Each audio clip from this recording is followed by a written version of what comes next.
Hello दोस्तों, welcome to my channel GK Educot channel में आप सबका एक बार फिर से हार्दिक स्वागत है। ये मेरी साइंस एंड टेक्नोलॉजी को लेकर सीरीज चल रही है जिसको मैं लुसेंट जी के बुक से कवर कर रहा हूँ। लास्ट वीडियो में हमने कवर किया था न्यूक्लियर एनर्जी के बारे में। न्यूक्लियर एनर्जी जो कि रेडियो एक्टिव एलिमेंट से प्रोड्यूस की जाती है और उनका यूज हम मिलिट्री यूज में भी कर सकते हैं और सिविल यूज में भी कर सकते हैं। Civil use in the sense power production के लिए या फिर चिकित्सा के लिए या फिर उद्योगों के लिए, इस तरह के कार्यों में अगर हम न्यूक्लियर एनर्जी का यूज करते हैं तो उसको हम कहेंगे सिविल यूज, यानी उसका शांतिपूर्ण उपयोग। अगर हम उसका यूज करते हैं मिसाइल बनाने में, बम बनाने में, जैसे कि न्यूक्लियर बम, हाइड्रोजन बम, इस तरह के बम बनाने में अगर हम न्यूक्लियर एनर्जी का यूज करते हैं तो हम उसका कहेंगे मिलिट्री यूज, यानी मानव विनाश के लिए न्यूक्लियर एनर्जी का यूज। जिसके बारे में हमने इसकी हिस्ट्री के बारे में पढ़ा, किस देश के पास कितने परमाणु बम है और उन्होंने कब कब उनकी टेस्टिंग की है, और न्यूक्लियर वेपन स्टेट्स आदि हमने लास्ट वीडियो में कवर किए थे। इसके अलावा हमने भारत के अंदर जो परमाणु अनुसंधान केंद्र है, एटॉमिक एनर्जी के ऊपर जो रिसर्च किए जाते हैं, उस तरह के केंद्र जो हमने लास्ट वीडियो में कवर किए थे, जिसमें बाबा परमाणु अनुसंधान केंद्र, इंदिरा गांधी परमाणु अनुसंधान केंद्र, उच्च प्रौद्योगिकी केंद्र, परिवर्तनीय ऊर्जा साइक्लोट्रॉन केंद्र, ये सभी सेंटर जो हमने लास्ट वीडियो में कवर किए थे। इसके अलावा बहुत सारी इकाइयां और जो इंडिया के अंदर न्यूक्लियर एनर्जी पर काम करती है। आज की जो हमारी वीडियो रहेगी उसमें हम परमाणु परीक्षण के बारे में पढ़ेंगे, यानी कि न्यूक्लियर टेस्ट जो भारत के द्वारा किए गए हैं उनके बारे में पढ़ेंगे। इस भारत के जो परमाणु विद्युत ग्रह है, यानी परमाणु ऊर्जा से जो विद्युत ऊर्जा पैदा की जाती है, तो उसके केंद्र कहाँ पर है, वे सब हम आज की वीडियो में कवर करेंगे। तो दोस्तों, मेरा ये YouTube channel GK Educot channel competition exam की प्रैक्टिस के लिए बनाया गया है। जो बच्चे लुसेंट जी के बुक से अपने कंपटीशन एग्जाम की तैयारी करते हैं उनके लिए चैनल बहुत ही यूजफुल है। तो जो भी इस वीडियो को देखता है वो अपने दोस्तों के साथ शेयर करे ताकि वो भी अपनी कंपटीशन एग्जाम की तैयारी कर सके, और इस चैनल को ज्यादा से ज्यादा सब्सक्राइब करे ताकि हमें इस तरह की वीडियो बनाने का मोटिवेशन मिल सके। मैं लुसेंट जी के बुक से जो भी वीडियो बनाऊंगा उसमें जो भी दिया गया है, जो भी कंटेंट दिया गया है, उसको हर लाइन को हर तरीके से कवर करूंगा, हर तरीके से समझाने की कोशिश करूंगा ताकि आपको किसी भी तरह का कोई डाउट ना रहे। तो दोस्तों, इस वीडियो को लाइक करें और शेयर करें और इस चैनल को सब्सक्राइब करें। तो शुरू करते हैं आज का टॉपिक, परमाणु परीक्षण।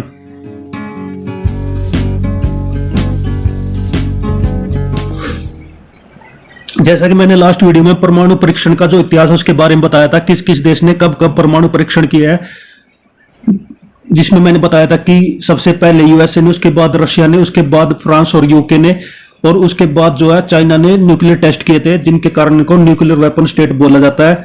तो भारत ने भी 2 बार परमाणु परीक्षण किया, न्यूक्लियर टेस्ट किया है, जिसके बारे में हम आज के वीडियो में पढ़ेंगे। 18 मई 1974 में पोखरण, जैसलमेर, राजस्थान में भारत ने स्वदेशी पहला परीक्षणीय परमाणु विस्फोट किया और यह बम 12 किलो टन क्षमता का था। तो भारत ने सबसे पहले जो परमाणु परीक्षण किया, न्यूक्लियर टेस्ट किया, 18 मई 1974 को किया था। और कहां पर किया था? पोखरण में। और पोखरण कहां पर है? ये जैसलमेर, राजस्थान में। भारत ने 2 परमाणु परीक्षण किया और दोनों परमाणु परीक्षण उसने कहां पर किया? पोखरण में।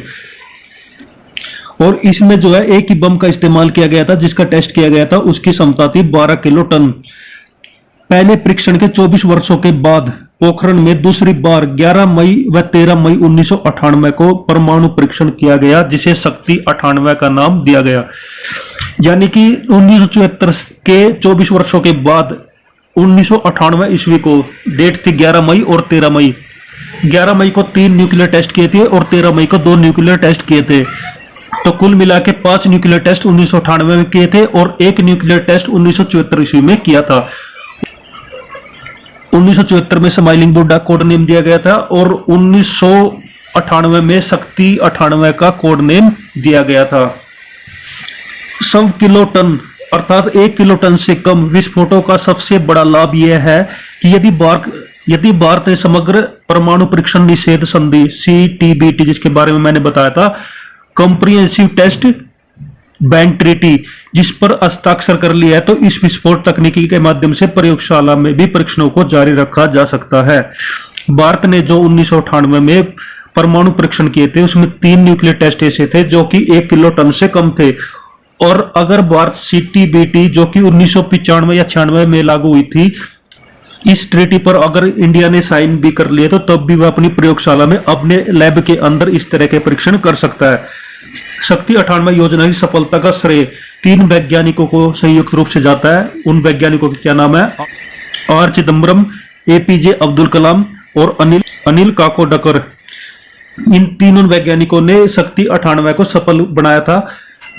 1974 के परमाणु परीक्षण में मात्र प्लूटोनिक ईंधन का उपयोग हुआ था, जबकि वर्ष 1998 में परिशोषित यूरेनियम से लेकर ट्रिटियम ड्यूटेरियम तक का उपयोग किया गया था। 1974 में जो न्यूक्लियर टेस्ट किया था, परमाणु परीक्षण जो किया था, उसमें प्लूटोनियम ईंधन का प्लूटोनियम का यूज किया गया था। और 1998 में जो न्यूक्लियर टेस्ट किए गए थे उसमें यूरेनियम का भी यूज किया गया था। ट्रिटियम और ड्यूटेरियम जो कि बहुत ही ज्यादा एनर्जी विस्फोट करते हैं, उनका यूज किया गया था। ट्रिटियम ईंधन परमाणु ऊर्जा रिएक्टरों में प्रयोग में लाए जाने वाले बाहरी जल से प्राप्त किया जाता है। ट्रिटियम ईंधन जो होता है, जो हाइड्रोजन के आइसोटोप्स है, उसको बाहरी जल से प्राप्त किया जाता है। बाहरी जल का फॉर्मूला होता है D2O।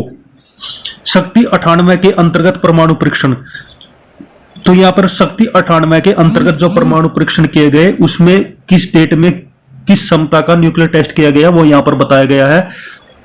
जिसमें 3 परमाणु परीक्षण किए गए थे 11 मई को और 2 परमाणु परीक्षण किए गए थे 13 मई को। 11 मई को जो परमाणु परीक्षण किए गए थे उसमें 3 बमों का इस्तेमाल किया गया था, जिनकी जो क्षमता थी वो 43 किलोटन, 15 किलोटन और 0.2 किलोटन थी, जो कि 11 मई को किए गए थे। और 13 मई को जो 2 न्यूक्लियर टेस्ट किए गए थे उनका वजन था 0.3 किलोटन और 0.5 किलोटन। और यह प्रक्रिया के बारे में बताया गया है कि 11 मई को जो 43 किलोटन न्यूक्लियर बम से थर्मो न्यूक्लियर प्रक्रिया हुई थी, जिसमें टेम्परेचर बहुत ज्यादा बढ़ जाता है, इसमें विखंडन अभिक्रिया हुई थी और इनमें लो यील्ड यानी कम रिजल्ट का विस्फोट किया गया था। तो ये 3 बम थे जिनका वजन 1 किलोटन से कम था। संयुक्त राष्ट्र अमेरिका ने जुलाई 1945 ईस्वी में पहला नाभिकीय विस्फोट हाइट सैंडेस में किया था। तो संयुक्त राष्ट्र अमेरिका ने सबसे पहले बम विस्फोट किया था, सबसे पहला न्यूक्लियर टेस्ट किया था जुलाई 1945 ईस्वी में। और ये किसने किया था? रॉबर्ट ओपनहियर ने। नेक्स्ट आ जाता है भारत के परमाणु विद्युत ग्रह, यानी भारत के अंदर परमाणु से जो विद्युत उत्पन्न की जाती है उनकी लोकेशन कहां पर है, उनके बारे में यहाँ पर बताया गया है। परमाणु विद्युत उत्पादन के प्रबंधन के लिए 1987 ईस्वी में भारतीय परमाणु विद्युत निगम लिमिटेड की स्थापना की गई। यानी भारत में परमाणु से विद्युत उत्पादन के लिए पहली जो कंपनी तैयार की गई थी उसका नाम था भारतीय परमाणु विद्युत निगम लिमिटेड। और ये कब की गई थी? 1987 ईस्वी में। तारापुर परमाणु विद्युत ग्रह संयुक्त राज्य अमेरिका की सहायता से स्थापित भारत का पहला परमाणु विद्युत संयंत्र है।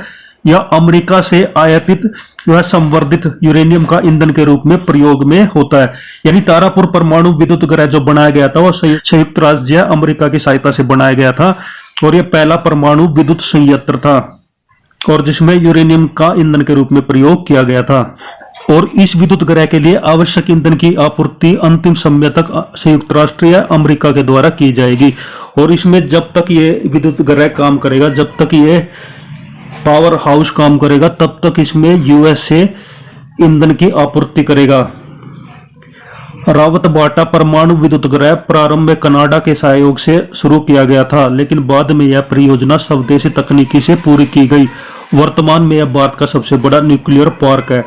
रावत बाटा परमाणु विद्युत ग्रह कनाडा के सहयोग से बनाया गया था और उसके बाद जो है इसको अपनी स्वदेशी तकनीक से इसको विकसित किया गया और ये भारत का सबसे बड़ा कौन सा है? Nuclear park.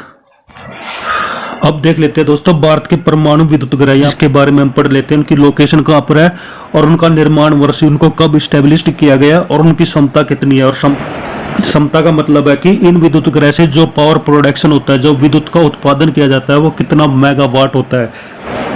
तो दोस्तों आगे बढ़ने से पहले मैं ये बता देता हूँ कि भारत के अंदर जो विद्युत का उत्पादन होता है, यानी बिजली का जो उत्पादन किया जाता है, वो लगभग 3.5 लाख मेगावाट है।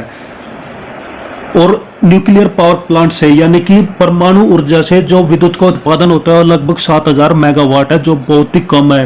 यानी कुल उत्पादन का, भारत के अंदर जो कुल उत्पादन किया जाता है उसका लगभग 3% ही परमाणु ऊर्जा से उत्पादन किया जाता है। और विद्युत उत्पादन के जो अन्य सोर्स होते हैं जिनसे बिजली उत्पादन किया जाता है, उसमें थर्मल पावर प्लांट आ जाता है जिसमें 60% विद्युत उत्पादन किया जाता है। हाइड्रो पावर प्लांट से लगभग 30%, 25 से 30% बिजली का उत्पादन किया जाता है। इसके अलावा अन्य जो सोर्स है वो है gas power plant, wind power plant, solar power plant.